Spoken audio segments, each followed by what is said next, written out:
धनवान धनवान बनना कोई आसान बात नहीं है, कोई छोटी मोटी चीज नहीं है। धनवान बनने के लिए आलस को दूर भगाओ। धनवान बनना है तो डरपोक मत रहो। धनवान बनना है, उन्नति करनी है तो प्रेमी बनो, क्रोधी मत बनो। धनवान बनना है तो समय पर डिसीजन सही लो। साल 2 साल तुम सोचते ही रह जाते हो, तब तक टाइम पार हो जाता है। जब कोरोना आया था तो एक डॉक्टर ने हमको फोन किया, बोला कोरोना में भी हमने कम से कम 50 लाख कमा लिए। तो हमने कहा वो कैसे? तो उसने बोला कि हमने दवाई की दुकान है हमारी, हमने बंद कर दी और हमने मास्क बनाने शुरू कर दिए। क्योंकि दवाई अगर हम दुकान खोले रहते तो शायद इतना कोई दवाई खरीदता नहीं।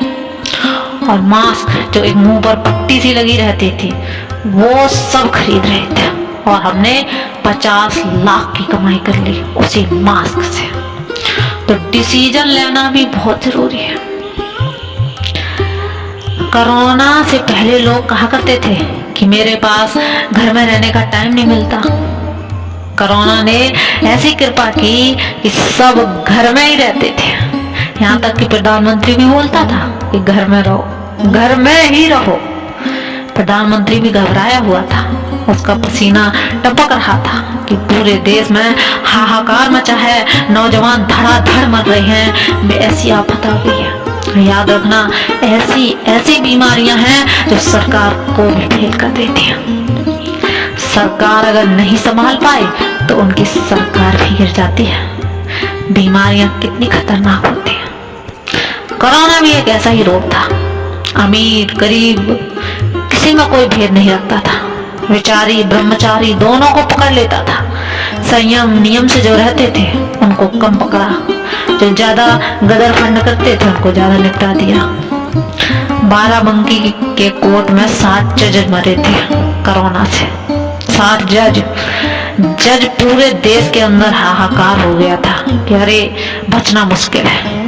कितने कितने पूरे परिवार साफ हो गए। फिर भी आदमी का लोभ नहीं गया, ना अहंकार गया।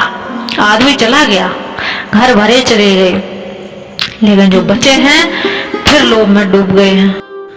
अगर तुम भागवत के लिए, रामायण के लिए चंदा लेने पहुंच जाओ या बोलो कि चलो एक भागवत करवा लो सब लोग मिलकर, तो पीछे हट जाएंगे।